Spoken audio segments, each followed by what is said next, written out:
ওহ মাই god! আমি জোটে যোগ দেওয়ার মানে কথা বলার সুযোগের জন্য আমি এটা করব না। ঘুম নিয়ে তারা মিথ্যাচার করেছে। একটা আপনার কথা ধারণা ধার কি নেই। আওয়ামী লীগ এই আমি নির্বাচনে অংশ নিলে কি ফলাফল হতে পারত? আমি জানি না আপনারা ডয়েচে ওয়েলের বন কার্যালয় থেকে সবাইকে স্বাগত জানাচ্ছি। আমি আরাফাতুল ইসলাম। প্রিয় দর্শক, আজ আমাদের সঙ্গে রয়েছেন বাংলাদেশের অন্যতম এক পরিচিত মুখ, রাজনীতিবিদ এবং আইনজীবী ব্যারিস্টার রুমিন ফারহানা। সর্বশেষ জাতীয় নির্বাচনে স্বতন্ত্র প্রার্থী হিসেবে নির্বাচন করে জয়লাভ করেছেন তিনি ব্রাহ্মণবাড়িয়া ২ আসন থেকে। ব্যারিস্টার রুমিন ফারহানা, ডয়েচে ভেলে থেকে আপনাকে স্বাগত জানাচ্ছি। ধন্যবাদ আপনাকে। শুরুতেই আপনার কাছে যেটা জানতে চাই যে মানে আপনাকে নিয়ে, আপনাকে ঘিরে গুঞ্জন, গুজব প্রচুর সোশ্যাল মিডিয়াতে শোনা যায় এবং সর্বশেষ একটি তথ্য শোনা যাচ্ছে মানে এটা গুজব বা গুঞ্জন যে আপনি এনসিপিতে যোগ দেওয়ার পরিকল্পনা করছেন এরকম একটা কথা শোনা যাচ্ছে। এটার কি কোনো ভিত্তি আছে আসলে? এটার একেবারেই কোনো ভিত্তি নাই। এবং আমি আপনাকে আজকে যেহেতু আপনি প্রশ্নটা করলেন, আপনাকে বলি যে এটা একেবারেই গুঞ্জন, একেবারেই গুজব। এটার সঙ্গে ন্যূনতম কোনো সত্যতা নাই। মানে আপনার সঙ্গে এই বিষয়ে কোন রকম যোগাযোগও করা হয়নি এনসিপির তরফ থেকে? না দেখুন আমি বিএনপি ছেড়ে দেওয়া বা বিএনপি থেকে বহিষ্কার হয়ে যাওয়ার পরে তো আ obviously অন্যান্য অনেক দলই অ্যাপ্রোচ করবে এবং এনসিপিও কিছুটা অ্যাপ্রোচ তো করেছে। ওরা বারবারই বলেছে, "আপা চলে আসেন আমাদের সাথে, আমরা আসেন একসাথে কাজ করি। আপনি জুলাইয়ে মাঠে ছিলেন, আপনার বাসা ভাঙচুর হয়েছে। আপনি একজন মানে ফ্রন্ট লাইনার। সো আপনি আমাদের সঙ্গে যুক্ত হন।" আমি হেসেছি। আমি এটা নিয়ে আর কথা বাড়াইনি। সেটা কি নির্বাচনের আগে না নির্বাচনের পরেও? আম হয়েছে আসলে ওদের সাথে তো আমার কথা পার্লামেন্টে দেখা হয়, কথা হয়। হয়েছে কথা। কিন্তু আমি এটা বাড়াইনি। বর্তমান সংসদে আমরা যেটা দেখছি যে এই সংসদে বিরোধী দল এনসিপি জামাত যে জোট তারা জোট করেছে যদিও ২/৩ হচ্ছে গিয়ে বিএনপির দিকে আছে। তো এই যে জোট বিএনপি এবং সরি জামাত এবং এনসিপির যে জোট, এই জোট সম্পর্কে আপনার মূল্যায়ন কি? তারা এখন পর্যন্ত কি ধরনের মানে কার্যক্রম, তাদের কার্যক্রম কতটা আপনাকে সন্তুষ্ট করছে বা আপনি আসলে কিভাবে দেখছেন বিষয়গুলো? এটা তো আসলে আমাকে সন্তুষ্ট করার বিষয় নয়। আর আমি কে তাদের পারফরম্যান্স জাজ করার। তবে আমার কাছে যেটা ওদের বক্তব্য থেকে আমি পেয়েছি, সেটা হচ্ছে এটা আদর্শিক জোট নয়। এটি নির্বাচনী এবং কৌশলগত একটি জোট। যেটা এনসিপি বলেছে। আর পার্লামেন্টে আর ১০ জন সাধারণ দর্শকের মতো আমি যেটা দেখেছি, আমার কাছে মনে হয়েছে এনসিপি অনেক বেশি ভোকাল, অনেক বেশি চেষ্টা করছে পার্লামেন্টে একটা শক্ত বিরোধী ইমপ্যাক্ট তৈরি করার। সেক্ষেত্রে আমার জামাতকে কিছুটা দুর্বল মনে হয়েছে এবং এটা শুধু আমার আ পর্যবেক্ষণ না। এটা আমি অন্যান্য অনেকের সঙ্গে কথা বলে আমি এই ফিডব্যাক পেয়েছি। মানে আরেকটু যদি আপনি স্পেসিফিক বলেন যে আসলে দুর্বলতাটা কোন জায়গায় আপনার দেখছেন? আপনি নিজেও একজন সংসদ সদস্য। আপনি তো একেবারে কাছে থেকেই দেখছেন পুরো পরিস্থিতি। দেখুন, আমাদের আ জুলাই সনদ নিয়ে ২ দিনের দীর্ঘ আলোচনা হয়েছে মুলতবি প্রস্তাবের উপরে ২ দিন দীর্ঘ আলোচনা হয়েছে। এবং সেখানে আমরা সরকারি দলকে দেখেছি লিগ্যাল পয়েন্ট গুলো যেভাবে ক্লিয়ার করেছে, তার পাল্টা লিগ্যাল আর্গুমেন্ট আমরা বিরোধী দলের কাছ থেকে পাই নাই। আম আমরা আশা করেছিলাম যে সরকারি দলে যেমন আইনজীবী আছেন, বিরোধী দলেও কিন্তু প্র্যাকটিসিং লয়ার আছেন। আমি ২-৩ জনের নাম এখনই বলতে পারি। সো আমরা আশা করেছিলাম মানে সাধারণ মানুষ আশা করেছিল যে লিগ্যাল আর্গুমেন্ট যেটা, হ্যাঁ? সেটা আরো অনেক জোরদারভাবে হয়তো বিরোধী দল প্রেজেন্ট করবে। বাট আমরা সেই জায়গায় একটা খামতি বলব যে এক ধরনের খামতি আমরা লক্ষ্য করেছি। অনেক বেশি আবেগ ময় বক্তব্য দেয়া হয়েছে। তাতে কোনো দোষণীয় কিছু না। রাজনীতি আবেগের বাইরে নয়। তবে আমার মনে হয় যে যেহেতু লিগ্যাল ইস্যুস গুলোর উপর বারবার আলোকপাত করা হয়েছে, আমার কাছে মনে হয়েছে আরো অনেক বেশি জোরালোভাবে লিগ্যাল আর্গুমেন্ট গুলো দেয়া যেত। আমি আরো এক্সাম্পল দিতে পারি মানবাধিকার কমিশন আইন কিংবা বিশেষ করে সুপ্রিম কোর্টের বিচারক নিয়োগ, সচিবালয় প্রতিষ্ঠা অর্থাৎ আ বিচার বিভাগকে একটা আধুনিক বিচার বিভাগ এবং স ইন্ডিপেন্ডেন্ট নিরপেক্ষ এবং মানে ইন্ডিপেন্ডেন্ট একটা বিচার বিভাগ করবার জন্যে যেই পদক্ষেপগুলো নেয়ার আরম্ভ হয়েছিল সেই মাজদার হোসেন মামলা থেকে ১৯৯৯ সাল থেকে, সেটা কিন্তু আজকে ২০২৬ এ এসেও মুখ থুবড়ে পড়েছে। এমনকি মাজদার হোসেন সাহেবকে তার মানে সনদ স্থগিত করে দেয়া হয়েছে। এই বিষয়গুলো নিয়ে পার্লামেন্টে ঝড় তোলা যেত। ঝড় তোলা যেত। আমরা আশা করেছিলাম বিরোধী দল এই ঝড়টা তুলতে পারবে। পারে তো নাই আপনি আপনার আনফরচুনেট। এক্ষেত্রে অবদান রাখার কোনো সুযোগ নেই বা আপনি কি চেষ্টা করেছেন? যে এই ঝড় তোলার ব্যাপারে খুব আপনার খুব ইন্টারেস্টিং ব্যাপার হচ্ছে, সরকারি দল বোধগম্য কারণেই আমাকে ১ মিনিটও সময় দিতে চায় না। আপনি চিফ হুইপ এর সঙ্গে যোগাযোগ করে দেখতে পারেন, আমি কত লক্ষবার চিফ হুইপকে অনুরোধ করেছিলাম, জুলাই আলোচনায় আমাকে ৫ টা মিনিট সময় দেয়ার জন্য। উনি ওনার বসের কাছ থেকে অনুমতি নিয়ে আসবেন এবং বস ডেফিনিটলি ওনাকে অনুমতি দেয় নাই। বাট সারপ্রাইজিংলি বিরোধী দলও নিজেকে এতই কম্পিটেন্ট মনে করে যে তারা মনে করেছে যে রুমিন ফারহানার কথা বলার দরকার নাই। সো আমি বিরোধী দল থেকেও সময় পাই নাই। আমি সরকারি দল থেকেও সময় পাই নাই। সিম্পল। কিন্তু সেক্ষেত্রে আপনার কাছে মনে হয় না যে আপনি যদি তাদের সঙ্গে জোটে যোগ দেন সেক্ষেত্রে আপনার কথা বলার সুযোগটা বাড়বে? ওহ মাই গড! আমি জোটে যোগ দেয়ার মানে কথা বলার সুযোগের জন্য আমি এটা করব না। কথা বলার আরো লক্ষাধিক ফোরাম আছে। সেখানে কথা বলব। কিন্তু সেটার জন্য তো আমি নিশ্চয়ই আমার নিজস্ব একটা ইডিওলজি আছে, নিজস্ব চিন্তাভাবনা আছে, নিজস্ব পরিকল্পনা আছে। সেগুলোকে বাদ দিয়ে তো আর আমি একটা দলে যোগ দিব না জাস্ট বিকজ আমি পার্লামেন্টে ২ মিনিট কথা বলতে পারব। সংবিধান সংস্কারের যে বিষয়টি আসছে মানে এই নতুন সরকার গঠনের পর থেকে তো এটা নিয়ে প্রচুর আলোচনা হচ্ছে, বিতর্ক হচ্ছে। তো তার একটা অংশ আমরা দেখতে পাচ্ছি যে এর আগে সংবিধান সংস্কার করার কথা যে দল বলেছিল বিএনপি একটা লম্বা সময় নির্বাচনের আগেও এবং তাদের নানা রকম কর্মসূচির মধ্যে সেটা ছিল যে তো এখন দেখা যাচ্ছে সেই দলের তরফ থেকে বলা হচ্ছে যে আসলে সংবিধান সংস্কার হয় না, এটা সংশোধন হয়। এরকম একটা পর্যায়ে আলোচনা হচ্ছে। আবার একই সঙ্গে এই আলোচনায় আছে যে আ এই যে মানে সংবিধান সংস্কার পরিষদের যে শপথ নেয়ার বিষয়টি সেটাও বলা হচ্ছে যে এটা আমি যদি কোট করি যে সংবিধানে এখনো এটা ধারণ করা হয়নি। ফলে যারা বিএনপির সংসদ সদস্য তারা শপথ নেননি সংবিধান সংস্কার পরিষদে। আপনিও শপথ নেননি সংবিধান সংস্কার পরিষদে। আপনার কারণটা কি ছিল? আমার যুক্তিটা ছিল যে আপনি এখনো বর্তমান যে সংবিধান, সেটার উপরে ভিত্তি করে এতদূর এসছেন। আপনি যদি ৫ই অগাস্টের পর শুরুতেই বলতেন এটা বিপ্লবী সরকার, এই সংবিধান আমরা মানি না, এই সংবিধান আমরা ছুঁড়ে ফেলে দিচ্ছি। আমরা নতুন সংবিধান রচনা করব। তাহলে আমাদের ২য় শপথ নেয়ার একটা লিগ্যাল ফ্রেমওয়ার্ক তৈরি হতো।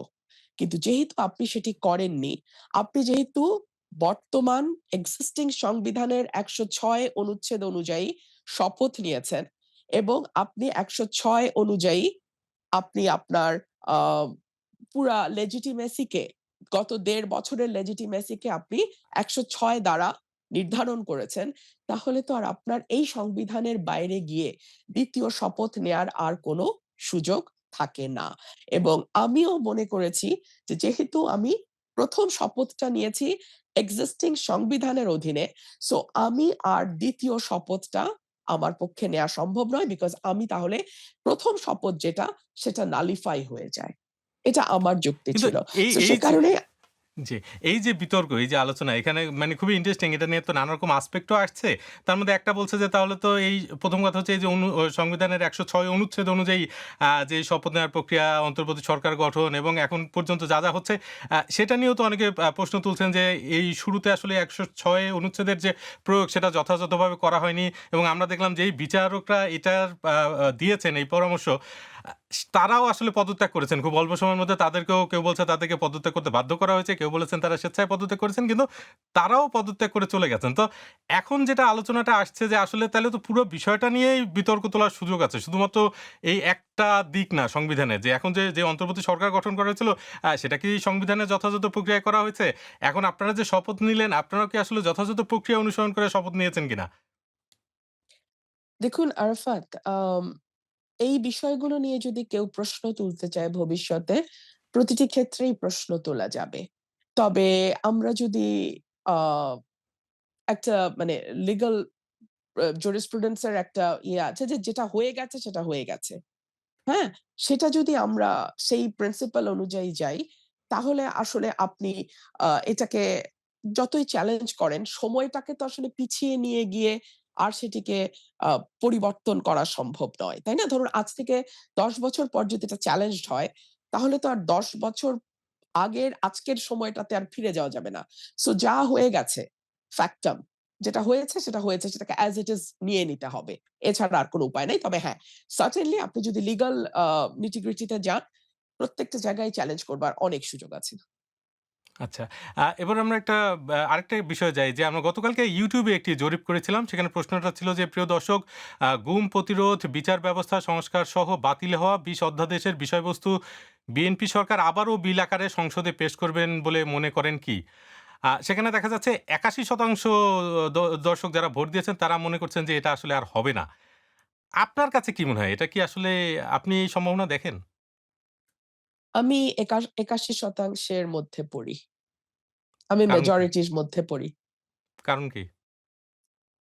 এটা এটা যদি আপনাকে দেখতে হয় তাহলে আমাদের আরেকটু পেছনের দিকে তাকাতে হবে। ৯৯ সালে যখন মাজদার হোসেন মামলার রায় হলো, তখন আওয়ামী লীগ সরকার তারা এটিকে কার্যকর করল না। এবং আ তারপরে বিএনপি সরকার আসলো দীর্ঘ সময়।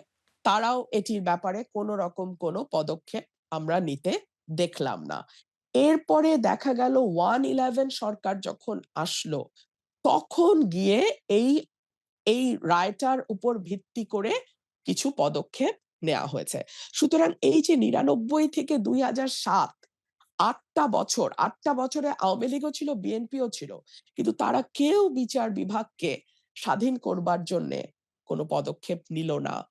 আমরা এই মামলার রায়টা বাস্তবায়িত হতে দেখলাম না। এটাই যথেষ্ট বোঝার জন্যে যে আসলে এই দলগুলো কোনদিন চায়নি বাংলাদেশের প্রতিষ্ঠানগুলো শক্তিশালী হোক। ধরুন এই সরকার যদি আগামী ৫ বছর ক্ষমতায় থাকে, তাহলে তারা খুব বেশি হলে আ ১০ টা ১৫ টা জজ নিয়োগ দিতে পারবে উচ্চ আদালতে। অ্যাপেলেট ডিভিশনে হয়তো ৩ জন বা ৫ জন জজ তারা নিয়োগ দেবে। এলিভেট করবে। নিয়োগ তো না, এলিভেট করবে অ্যাপেলেট ডিভিশনে। সেটার জন্যে এত বড় একটা স্টিগমা তারা নিতে রাজি যে তারা বিচার বিভাগের স্বাধীনতা এই অভ্যুত্থানের পরেও দিতে রাজি নয়। সো এগুলো না আসলে আমাদের পলিটিক্যাল পার্টি গুলোর প্যাটার্ন। এটা আমাদের দেশের মানুষ জানে বলেই ৮১% মনে প্রাণে বিশ্বাস করে যে এই অধ্যাদেশগুলো আর কখনো আলোর মুখ দেখবে না। তবে যেটা লজ্জাস্কর ব্যাপার হবে, যেখানে পলিটিক্যালিও একটা ধাক্কা বিএনপি খাবে। এখন আমার এই কথা শুনে হয়তো বিএনপির তার সিদ্ধান্ত হয়তো বদলাইতেও পারে, আমি জানি না। তারা দেখবে যে আর কয়েক বছরের মধ্যেই যখন তারা বিরোধী দলে যাবে, তাদের ব্যাপারে শক্তভাবে বলা হবে গুম নিয়ে তারা মিথ্যাচার করেছে। জাতীয় আন্তর্জাতিক পরিসরে মিথ্যাচার করেছে। কারণ যদি তাদের নেতাকর্মীরা সত্যিই গুম হতো, তাহলে তো গুম অধ্যাদেশ করতে তাদের কোনো অসুবিধা হওয়ার কথা না। গুম অধ্যাদেশকে আইনে পরিণত করতে তাদের কোনো সমস্যা হওয়ার কথা না। এবং তারা যদি সত্যিই গুমের বিপক্ষ শক্তি হয়, সত্যি যদি তারা চায় বাংলাদেশে গুম না হোক, তাহলে তো সেটার বিরুদ্ধে আইন তৈরি করতে তাদের কোনো বাধা থাকার কথা না। সো কিন্তু আইদার আইনমন্ত্রী তো তারা বলছেন যে নিজে তারা আরো ভালো আইন তৈরি করবেন এবং আরো বিচার বিশ্লেষণ পর্যালোচনা করে তারপরে তারা আ আইনগুলো তৈরি করবেন যেটা আরো শক্তিশালী হবে। আপনি এই কথায় আস্থা রাখতে পারছেন না? আমি তো বললাম আমি পারছি না। এবং আইনমন্ত্রী যে কথাগুলো বলেছেন এটা আপনি যেমন শুনেছেন, বাংলাদেশের মানুষও শুনেছে। কিন্তু ৮১% মানুষ আস্থা রাখছে না। এটা হচ্ছে বাস্তবতা। এবার একজন দর্শকের একটি প্রশ্ন নেই। এমপি হওয়ার পর তার নারীদের জন্য কি পরিকল্পনা আছে বা কোনো মহাপরিকল্পনা আছে কিনা সে ব্যাপারে জানতে চাচ্ছি। এটাই আমার প্রশ্ন তার কাছে। আম একজন স্বতন্ত্র সংসদ সদস্য হিসেবে আমি যদি আপনাকে একদম ব্লাক অ্যান্ড হোয়াইট উত্তর দেই, তাহলে উত্তরটা হচ্ছে এর কোনো ক্ষমতাই আমার নাই। বাংলাদেশে ১৫১ টা আসন যারা পায়, যেই দল পায়, সেই দল চাইলে বাংলাদেশে যেকোনো কিছু করতে পারে। আর ১৪৯ টা আসন যারা পায়, তাদের ১০০০ টা ভালো পরিকল্পনা থাকলেও কোনো লাভ হয় না। আর সেখানে আমি একজন স্বতন্ত্র একক সদস্য। সো আমি নারীদের ব্যাপারে আ কোনো যুগান্তকারী মানে পরিকল্পনা এনে সকল কিছু যুগান্তকারী রূপ পরিবর্তন করতে পারবো সেটা নয়। তবে একজন নারী এবং একজন রাজনীতিবিদ এবং আইনজীবী হিসেবে আমি আপনাদেরকে এটুকুই বলব যে নারী হিসেবে আ আমরা অনেক সময় নিজেকে দুর্বল ভাবতে পছন্দ করি। আমরা নিজেকে অনেক সময় vulnerable বা victim role play করতে পছন্দ করি। আমরা আশা করি যে এভাবে হয়তো চললে আমার বাবা, আমার পার্টনার বা আমার সমাজ, আমার বস, আমার অফিস আমাকে জায়গা ছাড়বে, আমার জন্য একটু সহজ হবে, আমি একটু কম পরিশ্রম করে একটু বেশি আগাতে পারবো। এই মানসিকতাটা আমার মনে হয় ছেড়ে ফেলে দিয়ে আপনি চ্যালেঞ্জ আ গ্রহণ করুন এবং নিজের দক্ষতা, সততা, যোগ্যতা এবং নিজের আ যেই মেধা সেটাকে সর্বোচ্চ সততার সঙ্গে ব্যবহার করুন। আমার মনে হয় কাউকে আপনার পক্ষে রাস্তা তৈরি করে দেয়ার জন্য পরিশ্রম করতে হবে না। আপনি নিজেই যথেষ্ট হবেন আপনার রাস্তা তৈরি করবার জন্যে। এক্ষেত্রে আমার যে বিষয়টা জানার আসলে আপনি খুবই চমৎকার বলেছেন এবং আমরা যেটা দেখতে পাচ্ছি যে বাস্তবতা এই যে নির্বাচিত যে সংসদ সদস্যরা ৩০০ জন তার মধ্যে ৭ জন হচ্ছেন মাত্র নারী, ৬ জন বিএনপির থেকে নির্বাচিত আর ১ জন মাত্র স্বতন্ত্র নারী তিনি হচ্ছেন আপনি। তো আপনার সংগ্রামটা আমরা বুঝতে পারছি। কিন্তু আপনি যদি আমাদেরকে একটু বলেন যে এই যে আপনার এই পুরো প্রক্রিয়া, এই প্রক্রিয়া আপনার কাছে সবচেয়ে বড় চ্যালেঞ্জ কি ছিল? আমি একটা কথা মাঝে মধ্যে বলি, এটা অনেকে খুব মনঃক্ষুণ্ণ হন। কিন্তু সত্য তো সত্যই, তাই না? ধরুন বিএনপির মতো একটা আউট অ্যান্ড আউট অকর্মণ্য এবং ব্যর্থ দলের বোঝা তো আমি ১৭ বছর বহন করেছি, তাই না? সেটা যদি ১৭ বছর বহন করতে পারি, তাহলে আসলে নিজের স্বতন্ত্র একটা নির্বাচন আ ১ মাসের ক্যাম্পেইন করে বহন করা খুব কি কঠিন? আ কিন্তু আমাকে একটা প্রশ্ন ওয়েল যে, এই আপনি যে ব্যর্থ দল বলছেন বিএনপিকে, সেই বিএনপি তো ২০০ র বেশি আসন এই সর্বশেষ নির্বাচনে জিতেছে এবং এখন পর্যন্ত আমরা যেটা দেখি যে মানে এই নির্বাচন তো সুষ্ঠু হয়েছে বলা হচ্ছে, যদিও বিরোধী দলের পক্ষ থেকে বলা হচ্ছে যে ইলেকশন ইঞ্জিনিয়ারিং করা হয়েছে। তারা কিছু আসনে আ আ মানে এটা নিয়ে অভিযোগ করছে। আ ব্যর্থ দল মনে হচ্ছে ২ টা কারণে। আমি যেই সময়কার কথা রেফার করছি ১৭ বছর, সেই সময় তাদের ন্যূনতম কোনো সাফল্য কোনো আন্দোলনে হয়নি। যেটার ভিত্তিতে আমি জোর গলায় তাদের পক্ষে কোনো কথা বলতে পারব। But I had to build narrative every day in a new form. So that was a big challenge for me, number 1. আপনাদের শোতেও তো অসংখ্যবার ডয়েচে ভ্যালেতে ঠিকানায় সরি ঠিকানাতে না তখন খালেদ মহিউদ্দিন সাহেবের ডয়েচে ভ্যালের যে শো ডিডব্লিউ গুলো খালেদ ছিল। মহিউদ্দিন ওহ জানতে চাই। মাই জি। গড! Yes, yes, absolutely. আ ওই শো গুলোতে কি পরিমাণ ডিফিকাল্টি আমাদেরকে ফেস করতে হয়েছে, আমাকে ফেস করতে হয়েছে। আপনি তো তার একজন আই উইটনেস ছিলেন। সো আপনি বুঝতে পারছেন আমার লড়াইটা কত কঠিন ছিল। আর ২ হচ্ছে 2/3 majority certainly it's a very big number. But we should not forget that Awami League did not participate in this election. তারা যদি নির্বাচনে অংশ নিত, আ আমি জানি না ফলাফল আসলে কোথায় গিয়ে দাঁড়াতো। আর একটা আপনার কথা ধারণা ধার কি নেই। আওয়ামী লীগ এই আমি নির্বাচনে অংশ নিলে কি ফলাফল হতে পারত? আমি জানি না আপনাদের কাছে নিশ্চয়ই অনেক তথ্য বা পরিসংখ্যান থাকবে। আমার কাছে পরিসংখ্যান নেই। আমি শুধু এটুকুই বলতে পারি যে কথাটা আমি বলছিলাম, আমি ধার নিয়ে বলি যে আমাদের ডেইলি সরি নিউ এজ এর কবির ভাই একটা কথা বলেছে না? যে অনেকে নাকে রুমাল চাপা দিয়ে বিএনপিকে ভোট দিয়েছে জামাতকে ঠেকানোর জন্য। নাকে রুমাল চাপা দেবার কারণটা কি জানেন? কারণ হচ্ছে গত ১৭ মাস অন্তর্বর্তীকালীন সরকারের শাসনামলে বিএনপির নেতাকর্মীরা যেভাবে দখলবাজি, চাঁদাবাজি, লুটতরাজ, মামলা-বাণিজ্যে জড়িয়ে গেছিল, যেটার কথা, যেটার প্রতিবাদ আমি ১৭ মাস ধরে দলের ভেতরে থেকে দলের ব্যাপারে করে এসেছি। দলের ভেতরে করেছি, রিপোর্ট জমা দিয়েছি, দলের বাইরে করেছি, কোনো কাজে আসে নাই। সো মানুষ বিএনপিকে খুব ভালোবেসে 2/3 মেজরিটি দিয়েছে। এটা নিশ্চয়ই আপনিও মনে করেন না, আমরাও মনে করি না।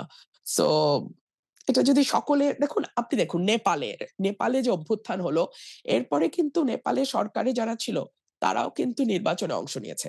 কিন্তু মানুষ তাদেরকে প্রত্যাখ্যান করেছে। আপনারা যদি ফেয়ার একটা নির্বাচন দেওয়ার সাহস থাকতো, আপনারা দেখতেন, আপনারা সকল দলকে আনতেন, আওয়ামী লীগও নির্বাচন করত, বিচার চলছে, বিচার চলত। আওয়ামী লীগকে যদি মানুষ প্রত্যাখ্যান করে বিএনপিকে 2/3 দিত, তখন আপনার কাছে মনে হয় না যে এই 2/3 টা আরো অনেক বেশি মজবুত 2/3 হতো, আরো অনেক বেশি গ্রহণযোগ্য 2/3 হতো? কিন্তু সেটা তো হতে পারল না। আরেকজন দর্শকের একটি প্রশ্ন আমি একটু নিতে চাচ্ছি। রুমিন ফারহানা উনি তো সরকারে নাই, স্বতন্ত্র থেকে দাঁড়াইছে। তো এখন উনি জনগণের জন্য সরকার থেকে কিভাবে কাজগুলো আদায় করবে? জনগণ বলতে তো আ আমি নিশ্চয়ই ৩০০ আসনের জনগণ নয়। জনগণ বলতে আমি বুঝি সরাইল, আশুগঞ্জ এবং বিজয়নগরের একাংশ। তাদের কাজ খুব ভালো চলছে আলহামদুলিল্লাহ। মানে এখন পর্যন্ত গত ১.৫ মাস ২ মাস হলো আমার আ বরাদ্দ যেটা ফিক্সড, যেটা ৩০০ এমপির কাছে বরাদ্দ যাওয়ার সেটা তো যাবেই। আর যদি সেটা না যায়, আমার এলাকায় তারা বন্ধ করে দেয়, সেটাও নিশ্চয়ই জনগণ তাদের জবাব যেভাবে দেয়ার দেবে। রুমিন ফারহানা ডয়চে ভেলেকে এই সাক্ষাৎকার দেয়ায় আপনাকে অসংখ্য ধন্যবাদ। আপনাকে অনেক ধন্যবাদ।